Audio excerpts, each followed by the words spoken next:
I'm Scott Smith. And I'm Nicole Privino. On Park Update this week, public safety took center stage at the annual State of the City event. Fire Chief Luke Stemmer makes a big announcement. And Westwood Hills Nature Center is gearing up for some great springtime activities. These top stories and more just ahead.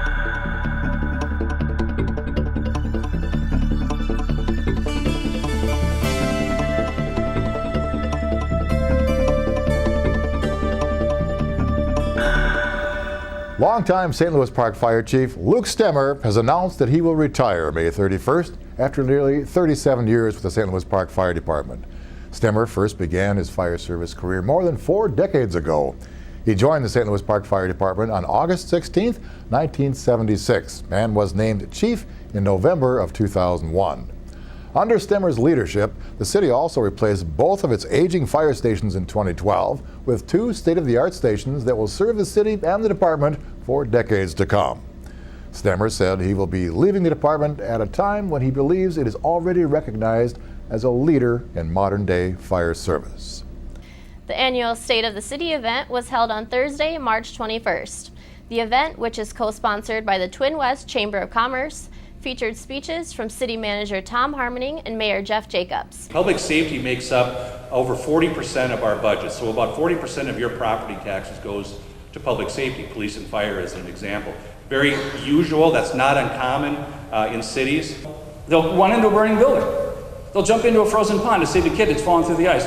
They'll move heaven and earth to get you out of a crumpled car that's crumpled and beyond recognition, even though there's gasoline leaking all over the place.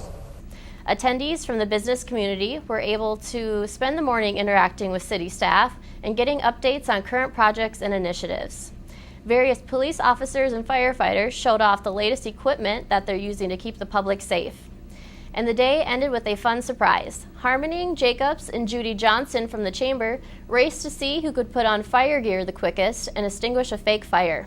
We have a little fire outside here. We got a little house that's on fire, and we need some help putting that out. You say, get ready, set, go. You can get your foot out of the poop.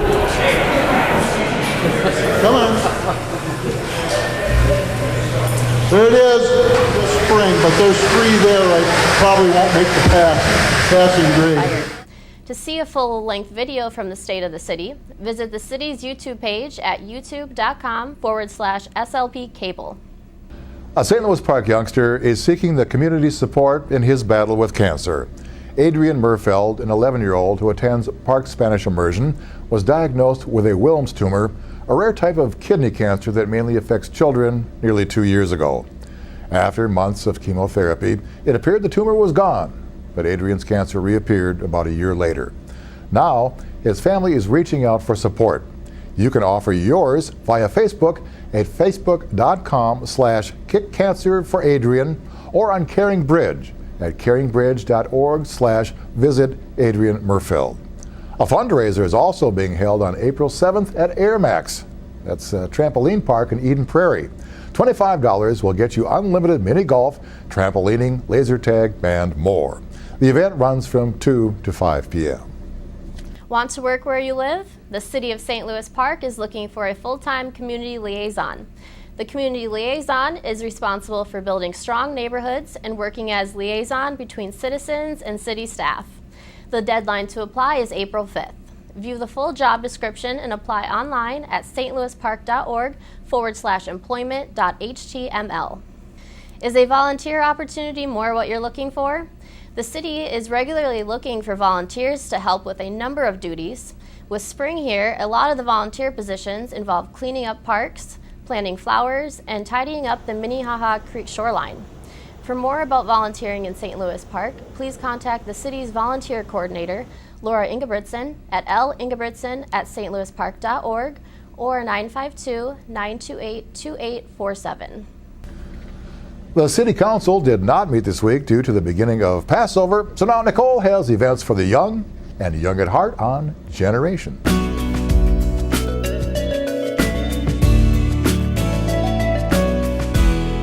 In senior news, here's a reminder that the Computer Buddy Club meets every Tuesday, except the 5th one of each month, from 1 to 3 p.m. The club is led by John McHugh, St. Louis Park Community TV Coordinator. These meetings are designed for people who enjoy working on computers and have questions about computers and programs. Discussions are held and there are demonstrations of helpful programs, applications, and equipment. For more information, call 952-924-2528 or jmchugh@stlouispark.org. Westwood Hills Nature Center has many fun activities coming up for kids of all ages to enjoy. On April 1st from 10 to 11:30 a.m., discover all about rain and rainbows during the Nature for the Very Young April Showers activity. On Sunday, April 13th from 3 to 4 p.m., enjoy popcorn while watching the show Puppet Storytime Critter Time. After the show, kids can meet some of Westwood's critters up close. To register, visit westwoodhillsnaturecenter.org or call 952-924-2544. As the month of March comes to a close and spring springs anew pretty soon, the Twins open the season at home against Detroit. So it seems a visit to a ballpark is in order on a reprise edition of the History Minute.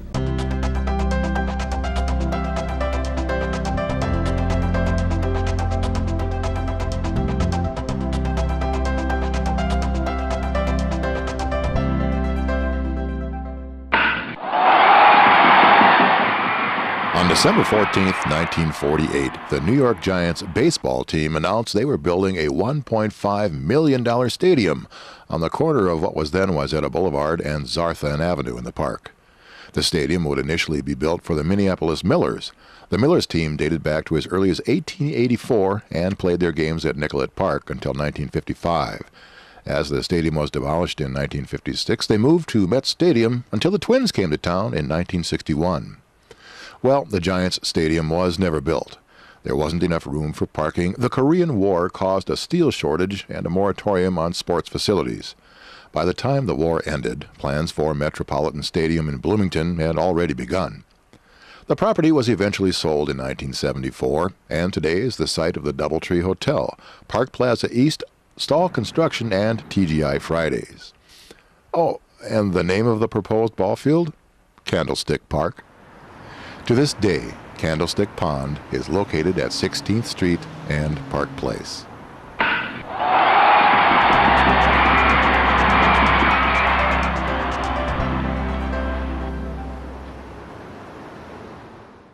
Up next, Mike Rose is here with this week's Sports Update.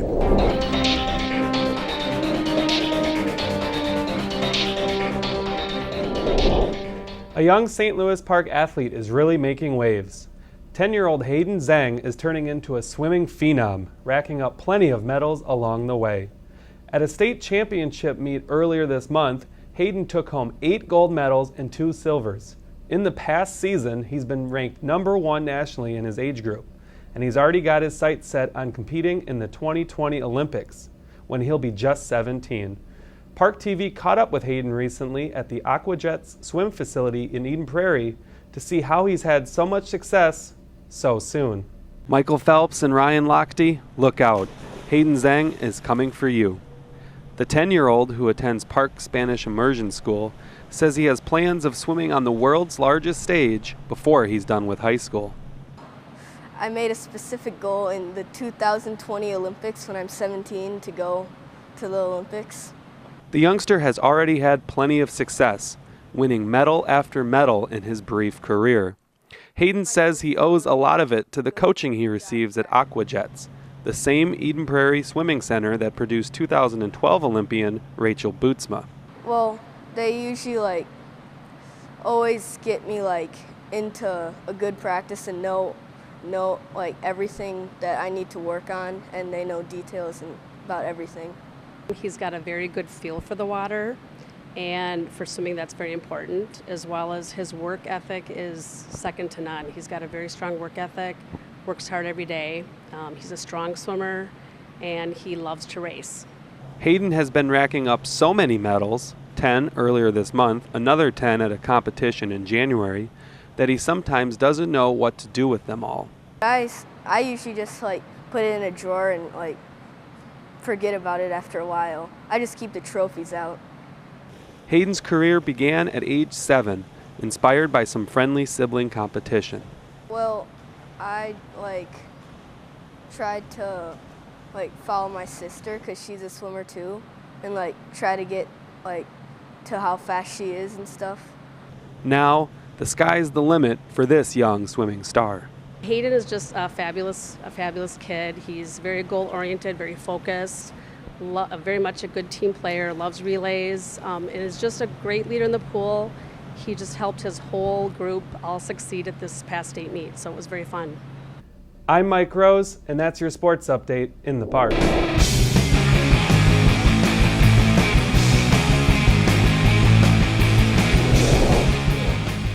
Well, that's it for this week's park update. Thank you for watching. Now make sure you take some time to get out and experience life in the park.